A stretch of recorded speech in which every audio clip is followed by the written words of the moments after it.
Clog TV. Beyond the policy.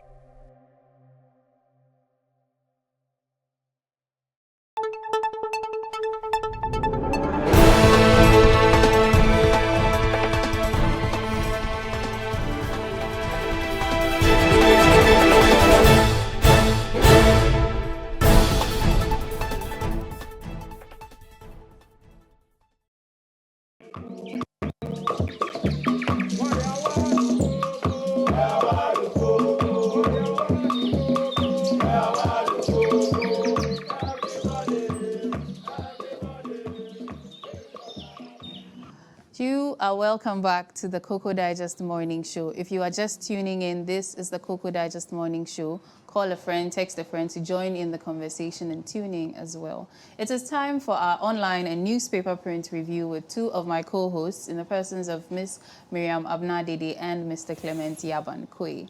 Hello, lady and gentlemen. Hello, Yaya. Yeah. Thank you so much for joining me here. Thank you too. Yes, trending news officers. What is trending today? Mimi, Clement. let it go. Oh, okay, of course. Our very own Dr.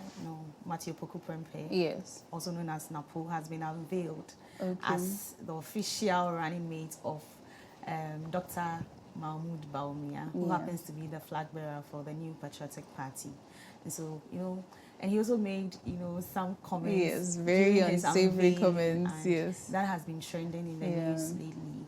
The comparison between Our current president, our current president, Kwame and then Nkrumah. our very first president. And when you go to social media, the comments are very interesting. I mean, I wouldn't like to mention something. They are very interesting. I'm very well aware of that. There have been certain comparisons that have been made, but this has been a very shocking comparison because comparing our current president to the man who set the pace for Ghana, Who gave us the independence right? we have now. And another trending story is the fact that Ghana states they are still with their cleanup exercise. Okay. Yes, their cleanup exercise. That is still the current news going on, because on our way to work, that was yesterday, they were just replanting grasses. That's the streets of the ministries and stuff, and ministry still looks empty. It looks empty. The strike is still ongoing. So The strike is striking. Oh, but it's good that we have the whole tree planting or grass sowing initiative to make our city more green, because at least from what I remember back in primary school, ornamental trees, they beautify the environment, and then also something about noise absorption or And I pollution remember the time when the issues. last plant dies. The last one dies. Exactly, So yes, you know that. kudos to our stakeholders involved in such a very, very inspiring initiative. We hope to join you guys when we also close from work. Yes. So yes, let's get into our newspapers quickly. Okay. Yes, Miriam, what do you have for us? So I have with me today's daily graphic. Okay. And on the front page, we have a very disturbing story that has to do with, mental health disorders being recorded among the Ghana Armed Forces. And let me read some parts of it so we can proceed. So about 1,300 cases of mental health disorders have been recorded within the Ghana Armed Forces each year since 2021. Now, the statistics show alcohol use as the highest among the disorders, with 70% of the cases being male officers. The Chief of Defense Staff, Major General Thomas Opompepra, who gave out the statistics, has consequently directed the Department of Medical Sciences of the Ghana Armed Forces to embark on a vigorous drive to reduce mental health cases within the forces. Wow. And he made this known when he was addressing a conference to climax the maiden edition of the Ghana Armed Forces Men's Mental Health Awareness Week in Accra yesterday. He said the detrimental impact of the stigma was far-reaching, thus causing many to develop suicidal tendencies. Now, according to the World Health Organization, men are more than twice as likely to die by suicide than women globally.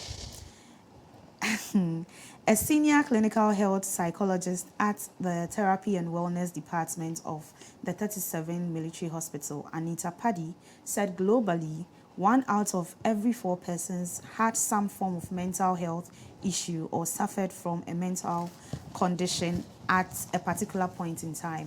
And she is recommending that personnel should live a healthy lifestyle by adopting good eating habits and having enough rest. She also identified hobbies and fanfare activities as very necessary in maintaining a proper mental health. Oh, wow. So could it be that they develop these issues after going for peacekeeping, or because Exactly. I mean, from the movies we find that these veteran soldiers, when they come back, you know, the effects of all the war and They trying to integrate themselves back into civilian environments is a very difficult situation for them. But Era, I'm looking at economic impact because they are the security. So if as at now we have about 1,300 of them having mental issues, that is to our security aspects. What is going to happen? So I'm looking at the economic impact of this situation. And we are in the election year, and we really need such people to be. They are the ones. They are the ones who are supposed to be out there to protect us and to make sure everything goes on well. So if they have issues like this, then like the state, how is it going to be like? It's feeling good that, you know, the records have come out now, so they will know how to, you know, mitigate the situation. If not, as you said, we are heading towards election, and if our security is shaky, getting issues. But you know, I didn't even think that Ghanaian soldiers, or for the longest time, I didn't think Ghanaian soldiers were actually deployed to go for peacekeeping too. So it was quite new for some time, but this makes sense. Looking at the vigorous, you know, training. Yes, they also go through. Yes, is something. And when you read the story, as Mimi said, we have a lot of courses to that. So I think they also need to take very good care of themselves. Yes, in as much as you are enjoying yourself, is when you go for peacekeeping and you come back, that kind of joy, that's fun. You meet the family, so you guys should be having fun. So they should be very careful in the aspect of. And they should also seek help when they need them. I think the military should actually invest in psychologists and psychiatrists because when they go and face all that death and destruction and come back, they are going to need some kind of help from these officials to be able to integrate. I think they have. Some cannot even talk about it. They just keep it to themselves. They can't express it. Because they are seeing the deaths of children, on even pregnant and unborn babies, like from all ages, and this will definitely take a toll. Because even the documentaries we watch, some of us are not even able to go through the whole movie. But as attention has been drawn to it, we are hoping that some solutions will be made possible for them so that our security can also be very effective.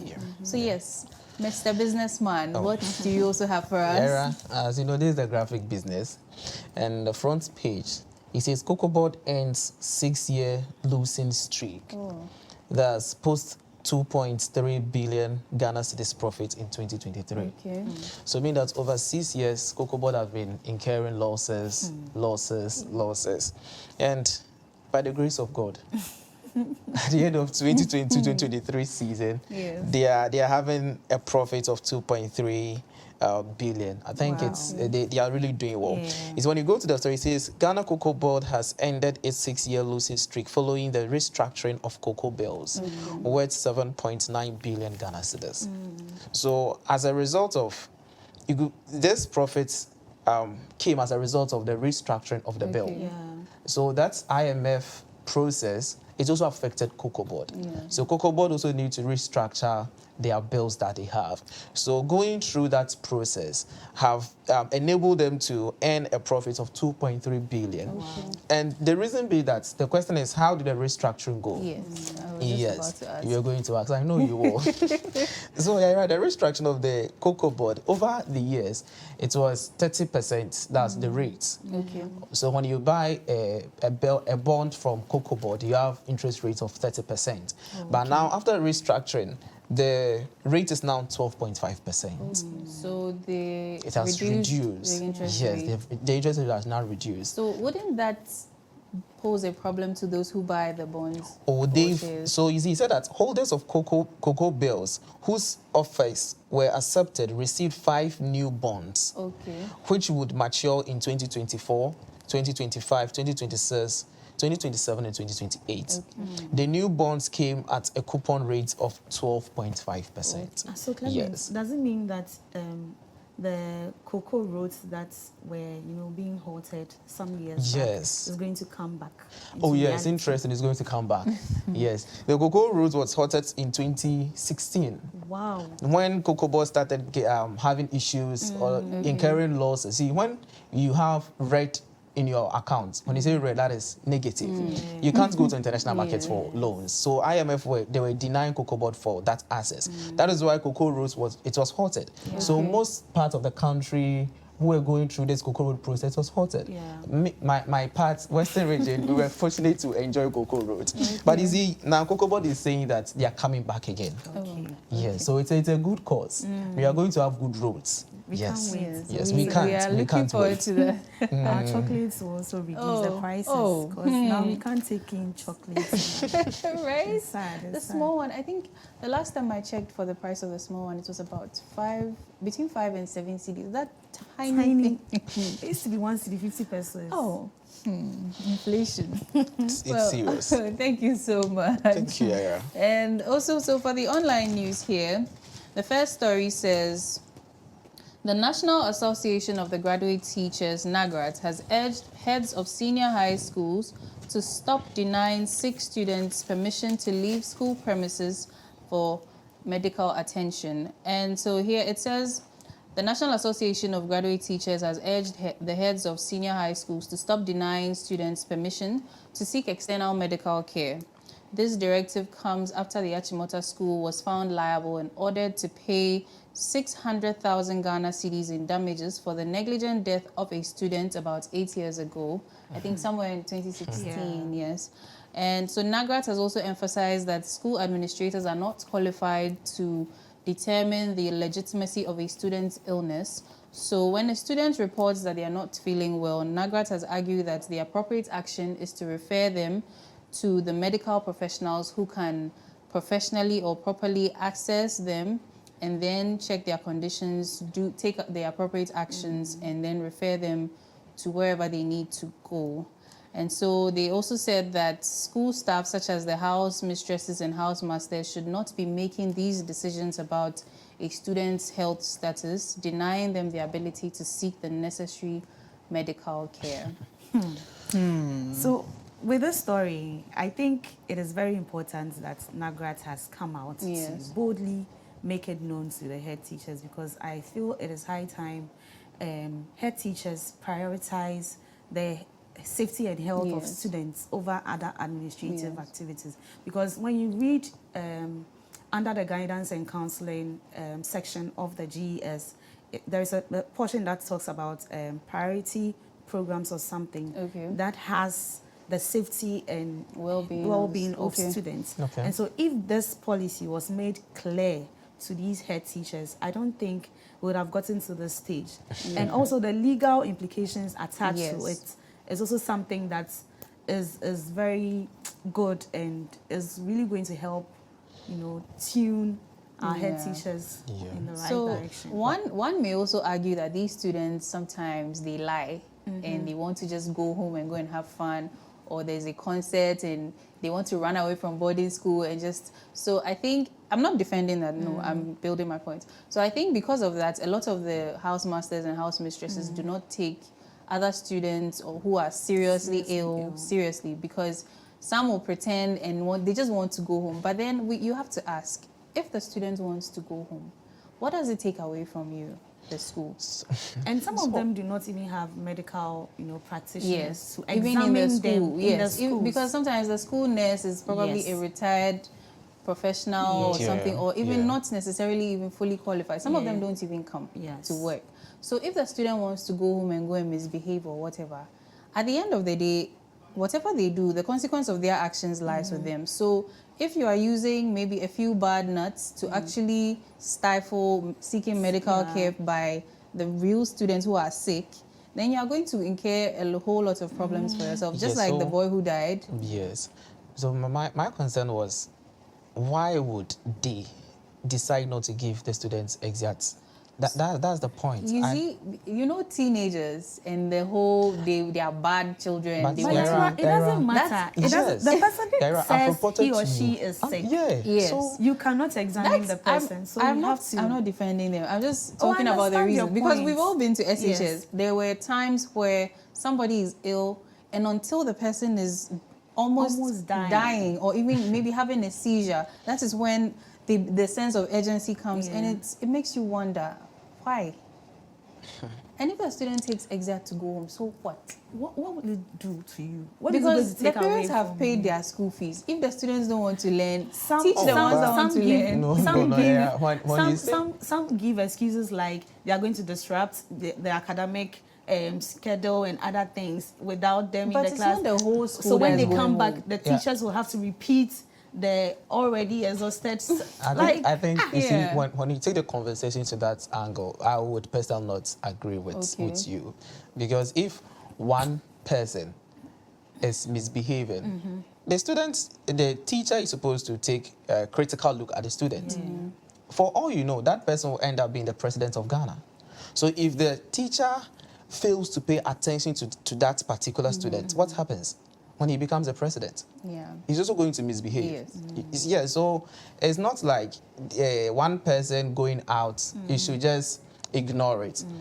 The person going out, he should just keep on reminding them, check them, make sure that things are right. Yes. So I mean, even I if get your point. You You're get my coming from point. the biblical angle that says when one lost sheep, one Oh, sheep yes. goes Yeah. out, But that you kind know- of story. the shepherd leaves all of them, Yeah, go and chase goes that outside one sheep chase. and brings But you it know, back. we can liken this to even visa applications to go abroad. Yes. Okay. When you apply for your visa, you've done everything, you've brought your guarantors and everything, you go abroad and go and misbehave. Does that mean that the visa application places, passport office and the rest, they shouldn't, issue Give visas to other people? Ghanaians. No. They should. You have to. Yes. Because if you go and misbehave, you will get arrested and deported. And Yes, you are the it's one your going own to issue. face And the it is Exactly. you. So the schools don't need to use maybe one student as a deterrent or as a way to teach the others a lesson, because we've all been to SHS. Oh, The yeah. conditions there are not But Yara, favorable. let's talk about ourselves. You ran out. You just say the truth. One day you ran. Oh, you didn't no, take no, no, S no. yet. Oh, Me, I didn't do that. I was a good this student. You I was a see, good you see. student. Okay.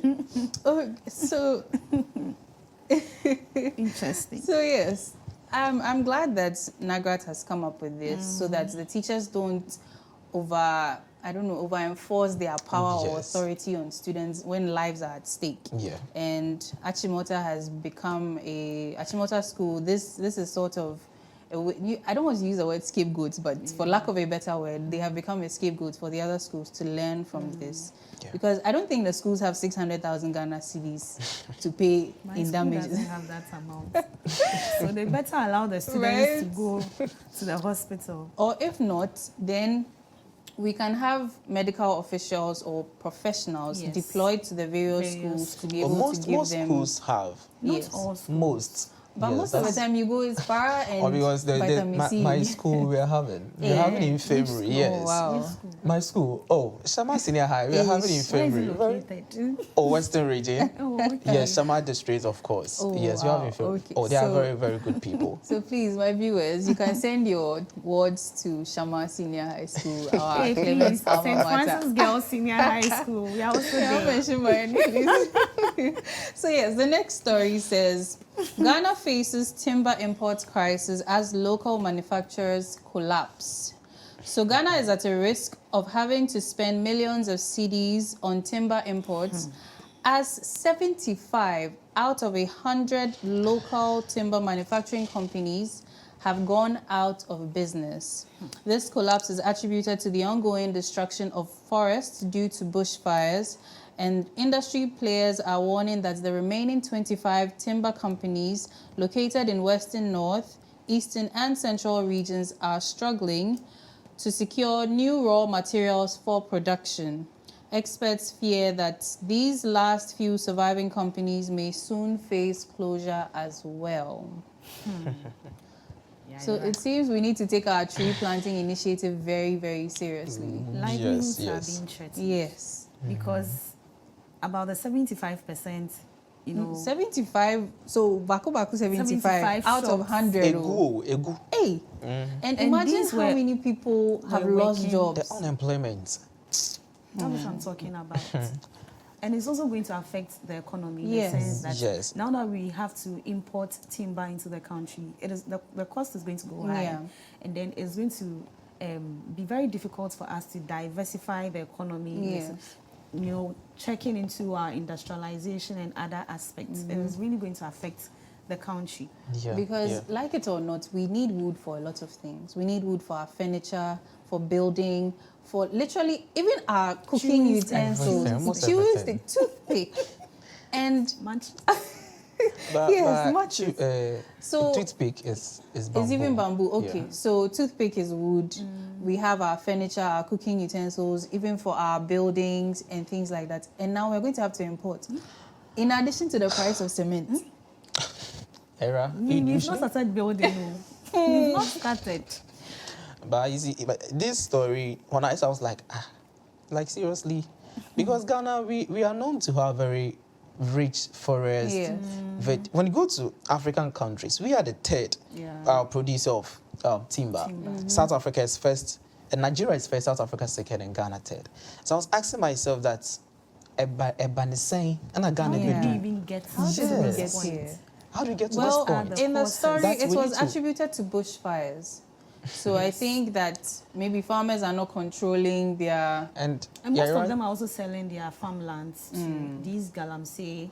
Oh, you see, illegal this miners this and forest matter and that of the farmland selling. Yes, It's one it's two linked. different Okay. thing because this forest matter is government-owned forest. We have that of like the Achimota forest. We have the Subri forest. Oh yes, the Achimota forest is one of them. So at the end of the day, if the forest that they are supposed to protect, they are being given out for this Galamsey practice. Yeah. For all, when you go to, let's say, the Ashanti region, we've heard a lot of stories Yeah. there that in the forest they are mining illegal. You see, so Yes. at the end of the day, you are cutting down the trees and you are not building it. You are not Yes, replanting it, yes. and it's very bad. It's very bad. Because for So at times, it's 75 75 companies... 75 and even companies the collapse. 25 by the end of this year, I'm very sure that And they will I was follow. looking at the countries that we would end up importing wood from. Yes. I found UK, China, and I was like, hey, So, China. you know, We on don't Tuesday we were support- talking about imports duties. Yes. So now timber, I was like, we have to... really? Oh, come on. Really? Because most of the wood products, they are from United Kingdom, they are from China. You see now, Chinese, they are doing Everything. Yes. Everything. So the companies we have in Ghana who are supposed to do this like this, we can't mention their names, though, but those key ones we know, they were supposed to have that large raw materials to do all this, but now they're not getting it. They're not getting, so it's making the economic very, very difficult. And it's our a revenue levels will serious- go down Yes, because it's a very exports is going to drop. serious- Exports on timber will drop. Yeah. So if exports on timber drop, now we are going to Even look at circulation within the country would also Itself. drop. Hey, well, we are hoping that the tree planting initiative is taken up seriously, even though it may take a while for our forests to reach that level, but there can also be alternatives that can be used for replacing the timber, you know, the timber products.